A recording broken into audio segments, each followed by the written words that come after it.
ADDS full course के part 3 में एक बार फिर से वेलकम है आपका। I am Manjeet Rawat, your online instructor. Recently हमने एक काइंड ऑफ सीरीज स्टार्ट की थी जिसमें से हमने 2 घंटे की क्लास और 1 घंटे की क्लास की वीडियो ऑलरेडी आपके साथ शेयर कर चुके हैं।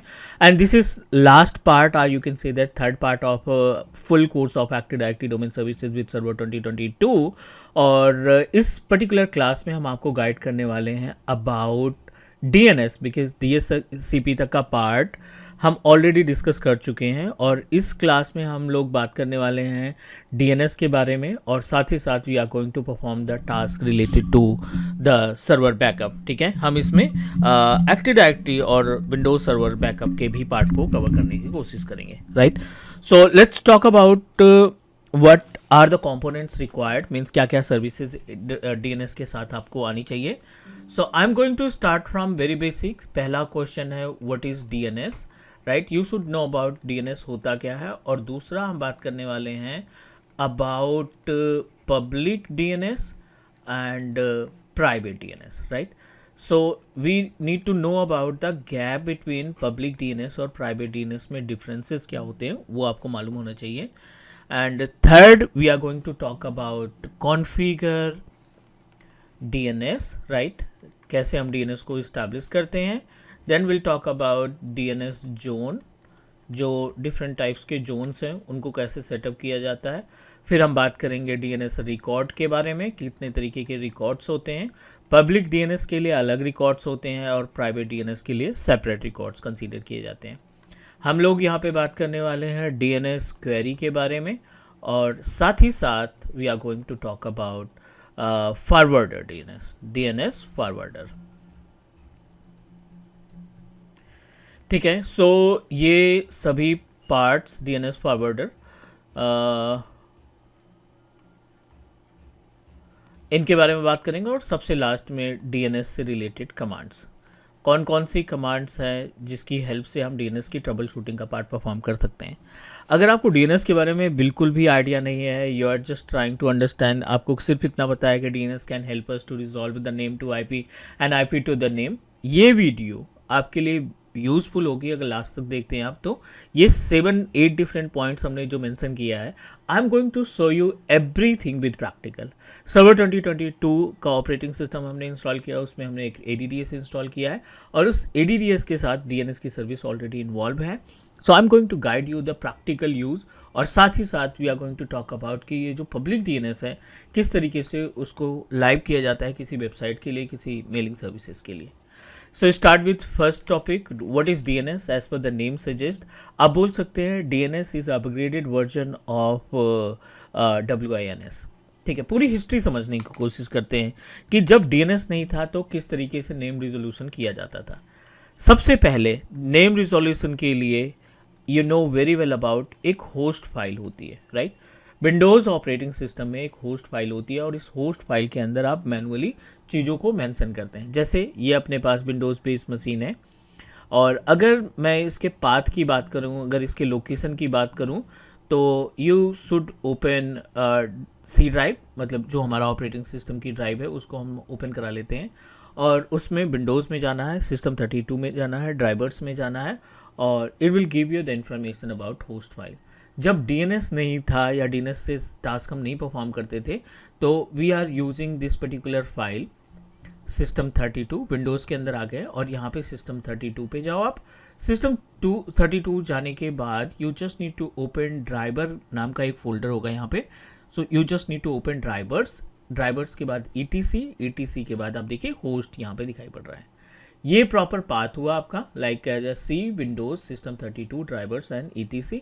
यहाँ पे आप इसको ओपन करा लीजिए नोटपैड के साथ, ताकि इसके अंदर जो इन्फॉर्मेशन सेव की गई है बाय डिफ़ॉल्ट जो अवेलेबल है, जो लोकल होस्ट के लिए एप्लीकेबल है, वो आपको मिल जाएगी। और साथ ही साथ कुछ चेंजेस आप करना चाहते हैं एक्सेस करने के लिए, नेम को रिजॉल्व करने के लिए, तो वो इन्फॉर्मेशन भी आप इस होस्ट फाइल में दे सकते हैं। But always try to open it with the help of notepad. It look like this, ठीक है ना, ये कुछ इस तरीके से दिखाई पड़ रहा है हमें। ठीक है। वी आर एबल टू सी ये अपना लूप बैक एड्रेस है 172.168.0.0.1 लोकल होस्ट अप्लीकेबल है। ये हमारा एयरटेल का ब्रॉडबैंड है, जो हमने ब्रॉडबैंड कनेक्शन लगा रखा है, उसका डिफ़ॉल्ट गेटवे है। और ये हमारा ESXi होस्ट की IP एड्रेस है 13, जिसको हमने मैनुअली यहाँ पे अवेलेबल किया है ताकि हम अपने vCenter सर्वर को आसानी से एक्सेस कर सकें। ठीक है, DNS के पहले यहाँ पे चेंजेस होते थे। अगर आपको कोई नेम रिजॉल्व करना है, किसी वेबसाइट को रिजॉल्व करना है, then you need to make changes with this host file. ठीक है, होस्ट फाइल के साथ साथ फिर थोड़ा सा प्रोग्रेस हुआ IT के केस में, और दूसरा आया WINS। सो WINS क्या है? विंस सर्वर है, Windows internet naming service. Windows internet naming service is also applicable for name resolution, but it is applicable for only for Windows based operating system. ठीक है, ये किसके लिए नेम रिजॉल्व करता था? विंडोज बेस्ड ऑपरेटिंग सिस्टम के लिए ये नेम को रिजॉल्व करता था। And then after that nowadays we are using DNS, domain naming system या domain naming server. It is applicable for all types of platform. ठीक है, ऑल प्लेटफॉर्म का मतलब यहाँ पे ये हुआ कि like you can use it for Windows, you can use it for Linux, you can use it for Mac, Android, whatever operating system based machines that you are connected with the environment, you can go with the DNS. काम क्या करता है? Private क्या करेगा? मान लीजिए ये आपका PC है, ठीक है, मल्टीपल PC आर कनेक्टेड, और आपने यहाँ पे एक DNS सर्वर लगा दिया। This is our DNS server, जो कि ADDS के साथ बिल्ट इन आता है। अब इस मशीन के पास दो इन्फॉर्मेशन होगी, एक तो इसका IP एड्रेस लाइक 192.168.1.10, और दूसरा इसका कंप्यूटर नेम होगा। ठीक है, मान लीजिए इसका नाम दे दिया हमने demo PC। IP address DHCP के थ्रू आ रहा है, तो मे बी कि ये चेंज हो सकता है, क्योंकि DHCP dynamic IP address provide करता है।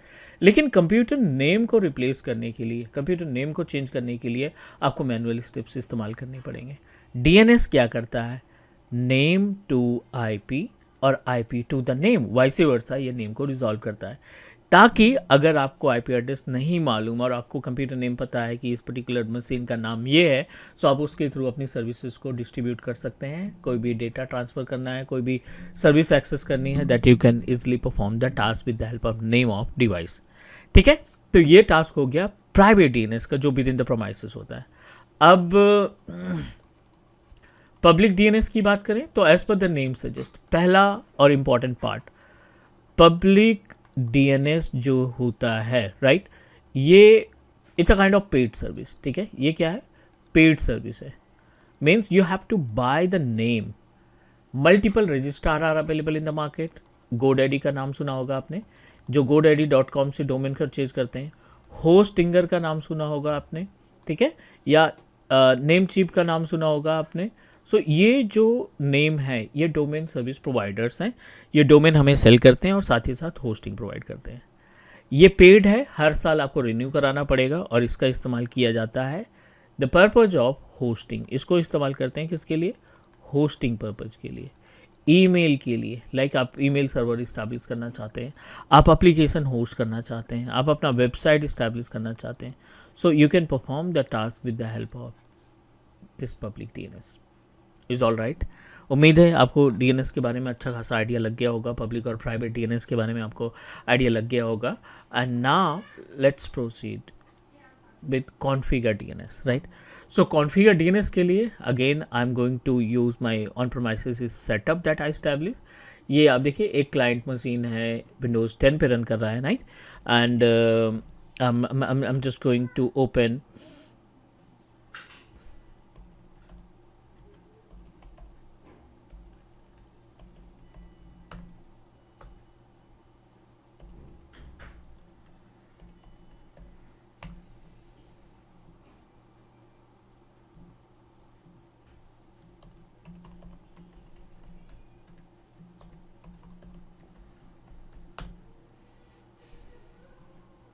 ठीक है, ये अपने पास एक क्लाइंट PC है और दो domain controller. This is my root domain controller, जो हमारा मेन डोमेन कंट्रोलर था, cloud.com के नाम से हमने बनाया था, और दूसरा ADC इसी का पार्ट है, that connected directly with our root domain controller. तो एक ADC ही था और दूसरा हमारा रूट डोमेन कंट्रोलर था।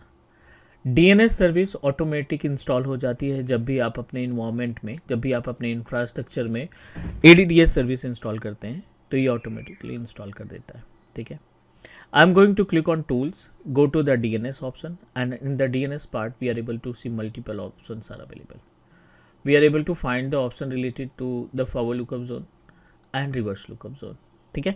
और ये फॉरवर्ड लुकअप जोन और रिवर्स लुकअप जोन क्या करेगा, ये हमारी हेल्प करेगा to resolve the name to IP and IP to the name. But उसके पहले I want to verify the IP address that I provided to my machine. IP config करते हैं और यहाँ पे हमने जो आईपी दे रखा है सर्वर का, डोमेन कंट्रोलर का, रूट का 134 है और एडिशनल डोमेन कंट्रोलर का भी हमें वेरीफाई करना पड़ेगा। 205, ठीक है, ये 205 हमारे एडिशनल डोमेन कंट्रोलर का आईपी एड्रेस है और रूट डोमेन का 134 है। And I want to check ncpa.cpl और यहाँ पे ये जो नेटवर्क है इसकी प्रॉपर्टीज़ में जाकर के एक बार वेरीफाई कर लेते हैं, ठीक है। 134 आईपी एड्रेस है, बट आपका डीएनएस रिजॉल्व करना चाहिए, इथरनेट में भी वो चीज़ दिखनी चाहिए। राइट क्लिक करते हैं, डिसेबल करते हैं और इनेबल करते हैं, ये रिप्लेस हो जाएगा। यहाँ पे आपको डीएनएस की इन्फॉर्मेशन मिलना स्टार्ट हो जाएगी। मीन्स डीएनएस का मतलब है कि जो नेम, राइट। अब देखिए यहाँ पे cloud.com आना स्टार्ट हो गया। And now come to the point, है ना। अब हम थोड़ा सा पॉइंट पे आ जाते हैं। आपको यहाँ पे जो जोन दिखाई पड़ रहा है, फॉरवर्ड लुकअप जोन और रिवर्स लुकअप जोन, दो जोन दिखाई पड़ रहे हैं। हमने इसकी इन्फॉर्मेशन अपने थ्योरेटिकल पार्ट में भी मेंशन कर रखी है। थोड़ा सा समझने की कोशिश करते हैं, ये डीएनएस जोन करेगा क्या। ये डोमेन कंट्रोलर इस्टेब्लिश किया आपने with name of cloud.com, right. और इस cloud.com में हमने दो पार्ट में इसको डिवाइड कर दिया। एक हमारा है फॉरवर्ड लुकअप जोन एंड दूसरा है reverse lookup zone. Forward lookup zone और reverse lookup zone. Use cases of forward lookup zone automatically, right, automatically install when we promote our server to the domain controller, ठीक है। So forward lookup zone automatic installed with ADDS service. ये automatic आपका configure हो जाएगा जब आप ADDS को configure करेंगे। रिक्वायर्ड टू कॉन्फ़िगर मैनुअली, ठीक है। इसको हमें क्या करना होगा, मैनुअली कॉन्फ़िगर करने की रिक्वायरमेंट होगी। We need to configure it manually. And the work of forward lookup zone ये क्या करता है, थोड़ा सा प्रैक्टिकल दिखाते हैं हम आपको। अब अगर आप यहाँ पे फॉरवर्ड लुकअप जोन पे जाएंगे तो आप देखिए पहले क्या आ रहा है, पहले नेम आ रहा है, फिर आईपी आ रहा है, फिर पहले नेम आया फिर आईपी आया, right. So it means that forward lookup zone की जो जिम्मेदारी है, that help us to translate name to IP address, right. इसने क्या किया, आपके कंप्यूटर नेम को उठाया और उसको आईपी एड्रेस में कन्वर्ट कर दिया। For example 200। सो ये हो गया नेम और ये हो गया आईपी एड्रेस। तो ये क्या आपकी हेल्प करेगा, रिजॉल्व करेगा नेम को आईपी में। रिवर्स क्या करेगा, अपोजिट। आईपी एड्रेस 192.168.1.200 और इस कंप्यूटर का नाम है demo PC, right. The machine name is demo PC. अब रिवर्स लुकअप जोन क्या करेगा, आईपी को नेम में और नेम को आईपी एड्रेस में ट्रांसलेट करने का काम करेगा, कन्वर्ट नहीं, ट्रांसलेट करने का काम करेगा। So this is the actual work of forward lookup zone and reverse lookup zone. Forward lookup zone by default create रहता है and reverse lookup zone that you have to create by manual. आपको ये manually setup करने की ज़रूरत पड़ेगी। I am going back. Forward lookup zone already available है, यहाँ पे डेमो पीसी, एडीसी मशीन, सारी चीज़ें इन्फॉर्मेशन, सारी इन्फॉर्मेशन अवेलेबल है। I am going to click on reverse lookup zone. Right click करेंगे, न्यू जोन पे जाएंगे, नेक्स्ट पे जाएंगे और यहाँ पे आपको 3 और जोन देखने को मिल रहे हैं, primary, secondary and staff zone, ठीक है। अब इसके अलावा 3 अलग अलग जोन देखने को मिलेंगे, primary zone, secondary zone and the last one is stub zone. Primary zone, secondary zone and stub zone.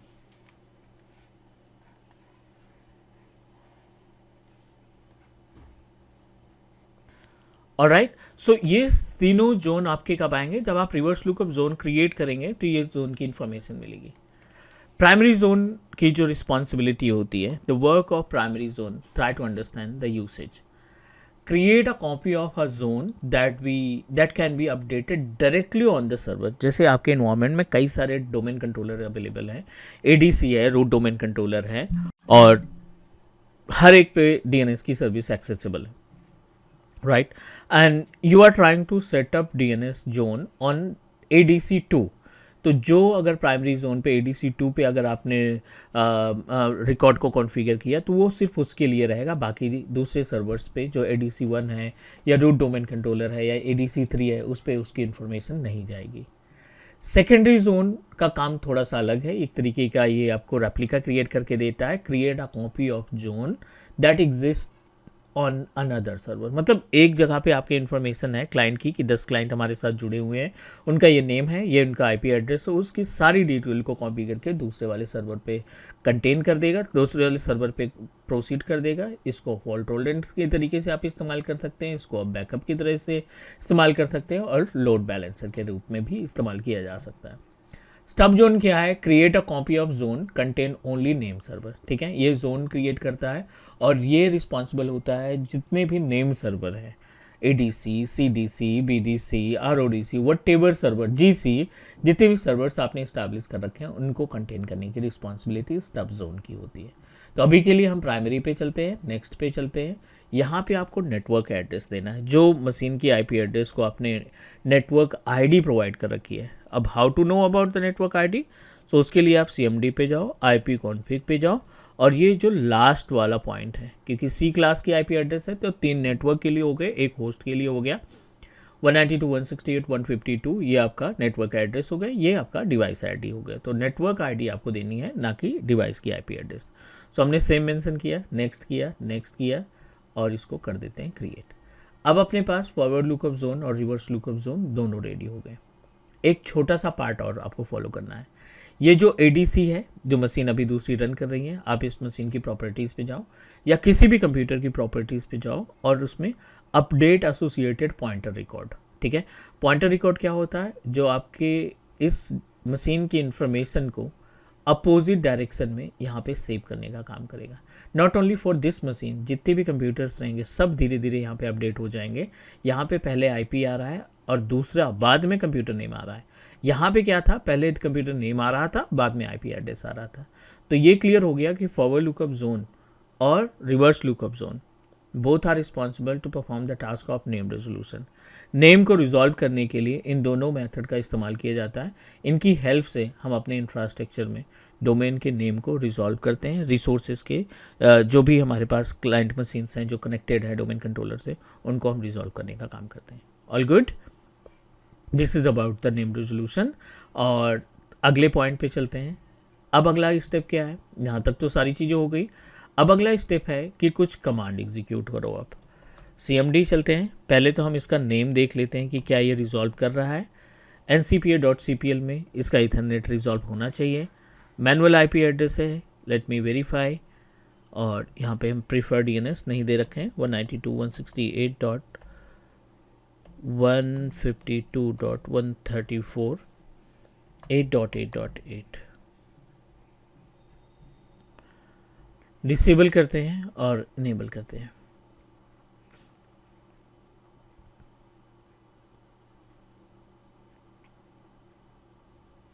Name का रिजॉल्व करना ज़रूरी है. We are able to see cloud.com का ऑप्शन आ रहा है. अब हम यहाँ पे एक कमांड एग्जीक्यूट करेंगे, ipconfig/DNS. ठीक है, हम DNS की सर्विसेज को फ्लश करेंगे जो एग्जिस्टिंग सेटिंग थी, और फिर उसके बाद रजिस्टर DNS. जो नए चेंजेस डोमेन ने कर रखा है उस चेंजेस को हम यहाँ पे एक्सेस करने की कोशिश करेंगे. 15 मिनट का टाइम बता रहा है कि you have to wait up to 15 minute, ताकि हम आपके इवेंट व्यूअर में नए इन्फॉर्मेशन को सेव कर सकें. ठीक है, तो इंतज़ार करते हैं और उसके बाद हमें ns लूकअप करके कमांड है ये रन करनी है, और यहाँ पे आप अपने सर्वर की आईपी एड्रेस प्रोवाइड करिए 152.134। नेम रेजोल्यूशन अननोन दिखाई पड़ रहा है, बट थोड़ा सा टाइम लगेगा, मे बी कि हमें रीस्टार्ट करने की भी ज़रूरत पड़ सकती है, but will get the access of. और यहाँ पे अगर हम 205 करें तो अभी भी अननोन दिखाई पड़ रहा है क्योंकि ये फाइंड नहीं कर पा रहा है। So you have to wait for few more minute and if required इसको आप रीस्टार्ट कर सकते हो दोनों मशीनों को to get the impact of our DNS setting that we did, but not required है ना, उतना प्रैक्टिकल हम वेट कर लेंगे इसके लिए, रिजल्ट के लिए। ये हो गया अपने पास जोन्स के बारे में, right. And now let's talk about DNS records. तो DNS रिकॉर्ड में दो पार्ट में आप डिवाइड कर लो, इसको पूरे इंफ्रास्ट्रक्चर को दो पार्ट में डिवाइड कर लो। पहला जो पार्ट है वो आपका कंसीडर किया जाएगा DNS रिकॉर्ड फॉर प्राइमरी, ठीक है, private, sorry not primary, private के लिए अलग, DNS record for public, right, public के लिए DNS रिकॉर्ड हमारा सेपरेट रहेगा। कौन कौन से रिकॉर्ड्स आपने देखने पड़ेंगे? ए रिकॉर्ड मिलेगा आपको, 4 टाइम ए रिकॉर्ड मिलेगा, MX रिकॉर्ड दिखाई पड़ेगा, NS रिकॉर्ड दिखाई पड़ेगा, और SOA रिकॉर्ड दिखाई पड़ेगा, पॉइंटर रिकॉर्ड दिखाई पड़ेगा जिसको हम PTR बोलते हैं, और नॉट MX रिकॉर्ड, ठीक है। ये आपके रिकॉर्ड्स जो हैं प्राइवेट के लिए अप्लीकेबल है। What about public? पब्लिक का रिकॉर्ड ए भी यूज़ होता है, TXT रिकॉर्ड आता है, MX रिकॉर्ड अप्लीकेबल होता है, right, C name record applicable होता है। ओके, सी नेम तो यहाँ पे भी है, C name record is also applicable for private, and TXT record, MX record, A record, these record, NS record is also applicable for public. ये hosting के लिए applicable होता है, ये within the premises. Let me show you how it's look like. Cloud पे जाते हैं, यहाँ पे देखिए आपके पास A record दिखाई पड़ रहा है, A record, C name record, MX record, right? ऐसा करके मल्टीपल रिकॉर्ड्स हमें यहाँ पे देखने को मिल रहे हैं। SOA रिकॉर्ड दिखाई पड़ रहा है, NS रिकॉर्ड दिखाई पड़ रहा है। और अगर हम अपनी वेबसाइट को ओपन करते हैं, राइट, जहाँ से हमने डोमेन को खरीद रखा है, जहाँ से हमने डोमेन को परचेज कर रखा है, we can find multiple information, right, we can find multiple information about public. तो godaddy.com पे चलते हैं, जहाँ से मैंने कुछ डोमेन परचेज कर रखे हैं, और बहुत सारे डोमेन हमारे जो हैं लाइव है, बहुत सारे डोमेन्स हमने लाइव कर रखा है, लाइव इन द सेंस कि उनको कहीं ना कहीं सर्विस के साथ अटैच कर रखा है। तो वी कैन ईजिली रिकग्नाइज, जैसे these all are the domain controller that I have already purchased. teachmecloud.in है, teachmecloud.net है, teachmecloud.blog है। सो ऐसे करके कई सारे डोमेन हमने परचेज कर रखे हैं। अगर हम इस पे जाएँ, DNS पे जाएँ, तो it will give us information about the number of records that I have already configure. ये हमें DNS के रिकॉर्ड्स के बारे में बताएगा कि how many DNS record that I have already used and set up with our infrastructure.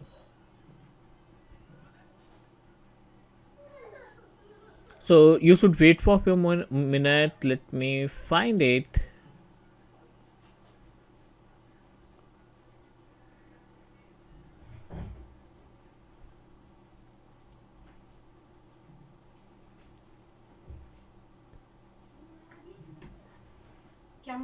Whatever DNS that we establish, we are going to check how it can work.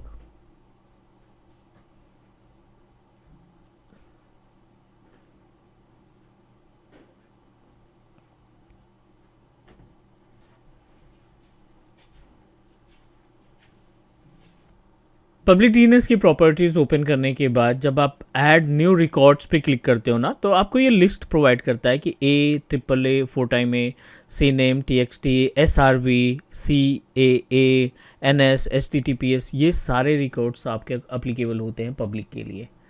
और private के लिए हमने एक लिस्ट बना रखी है, like A, 4 M X ticket, N S ticket, S O A ticket, P T R and C name ticket, ये हमारे प्राइवेट के लिए है।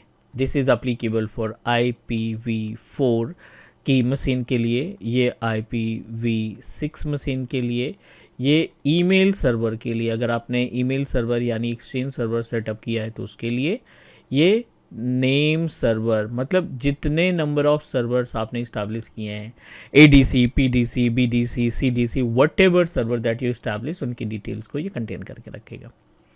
Start of authority, start of authority, ठीक है, ये काम क्या करता है? स्टार्ट ऑफ अथॉरिटी जो रूट डोमेन कंट्रोलर है, जिसके ऊपर सारे अथॉरिटी, जिसके पास सारे राइट्स हैं, उनकी डिटेल को स्टार्ट ऑफ अथॉरिटी। ये होता है पॉइंटर रिकेट जो आपकी मदद करता है IP को नेम में कन्वर्ट करने के लिए जब आप रिवर्स लुकअप जोन बनाते हो, और ये आपका नेम सर्वर है जिसको हम एलियस के लिए भी इस्तेमाल करते हैं, राइट, डुप्लीकेट नेम के लिए इस्तेमाल करते हैं, एलियस के लिए हम इसका इस्तेमाल करते हैं। So this is about the DNS zone, और उम्मीद है कि आपको DNS जोन भी क्लियर हो गया होगा, DNS रिकॉर्ड क्लियर हो गया होगा।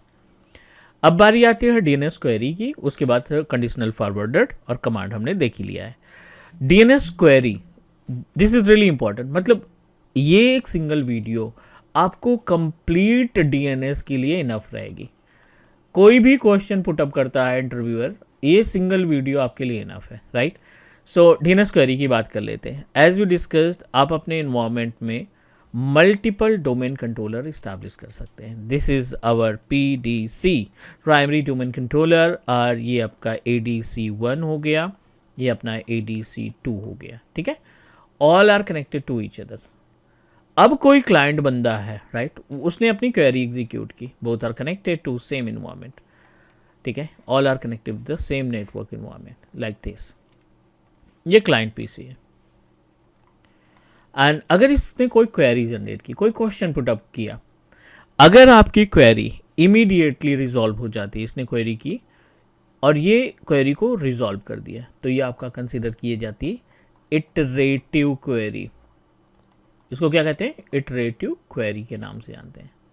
अगर सेम क्वेरी इसने क्वेश्चन पुटअप किया, इसने आपके क्वेरी को दूसरे वाले डोमेन कंट्रोलर से के लिए ट्रांसफर कर दिया, तो ये आपकी कहलाएगी रिकर्सिव क्वेरी, ठीक है। तो कई बार इंटरव्यूअर आपसे अलग तरीके से क्वेश्चन पूछ सकता है, रिकर्सिव और नॉन रिकर्सिव क्वेरी क्या होती है। तो नॉन रिकर्सिव मतलब इटरेटिव, या तो इटरेटिव और रिकर्सिव क्वेरी क्वेश्चन आएगा, या तो रिकर्सिव और नॉन रिकर्सिव क्वेरी आएगा। रिकर्सिव मतलब जो आपकी इन्फॉर्मेशन को सेम डोमेन ना रिजॉल्व करके दूसरे डोमेन के थ्रू रिजॉल्व किया जाता है, वो हमारी रिकर्सिव क्वेरी के अंदर कंसीडर की जाती हैं। जो इमीडिएटली रिजॉल्व कर दे आपकी क्वेरी को, उसको इटरेटिव क्वेरी या नॉन रिकर्सिव क्वेरी के नाम से जाना जाता है। बस दो ही क्वेरी है, आपको माइंड में यही दोनों क्वेरी रखनी है, ठीक है। और चलिए लास्ट आगे अपने पास हम बात करने वाले हैं कंडीशनल फॉरवर्डर, है ना। DNS फॉरवर्डर में एक है कंडीशनल फॉरवर्डर। कई सारे क्वेश्चंस होते हैं कंडीशनल फॉरवर्डर से related. The work of conditional forwarder, मान लीजिए ये आपने एक डोमेन कंट्रोलर इस्टेब्लिश किया, ठीक है, विद नेम ऑफ cloud.com। ये हमने डोमेन क्रिएट किया cloud.com के नाम से। दूसरा डोमेन हमने क्रिएट किया विद नेम ऑफ training.com के नाम से। दूसरा डोमेन हमने कैसे इस्टेब्लिश किया? training.com के नाम से। And you are going to set up trust between both. You are going to establish trust relationship. ठीक है, आप इन दोनों के बीच में क्या करना चाहते हैं? ट्रस्ट रिलेशनशिप इस्टेब्लिश करना चाहते हैं। इसका DNS अलग, इसका DNS अलग, दोनों का अपना खुद का DNS, क्योंकि दोनों ही बंदे क्या हैं? PDC हैं। ये आपका primary domain controller, this is also PDC, right. ये भी अपना प्राइमरी डोमेन कंट्रोलर है, दोनों ऑनर है, राइट। और दोनों के पास अपना खुद का DNS है। तो जो IP एड्रेस आपके रूट डोमेन कंट्रोलर की है 192.168.1.100, 192.168.1.200, ठीक है। अब ये क्या करेगा? कंडीशनल के अंदर, कंडीशनल फॉरवर्डर के अंदर राइट क्लिक करोगे न्यू कंडीशनल फॉरवर्डर पे, उस बंदे की IP एड्रेस जिसके साथ आप ट्रस्ट इस्टेब्लिश करना चाहते हैं, ठीक है। और यू नीड टू प्रोसीड। ये आपको दोनों साइड करना है, सोर्स साइड भी करना है, डेस्टिनेशन साइड भी करना है, क्योंकि हम ट्रस्ट जो है दोनों के बीच में इस्टेब्लिश कर रहे हैं. All right. So single word you can use to define the work of conditional forwarder can help us to establish a trust relationship between two different domains. So this is all about the DNS. उम्मीद है आपको हर एक point समझ में आ गया होगा. So stay tuned with Teach Me Cloud and do subscribe here on Teach Me Cloud YouTube channel. Take care guys. Bye bye. मिलते हैं अगले पार्ट में और डिस्कस करते हैं सर्वर के बैकअप के बारे में. Take care. Bye bye.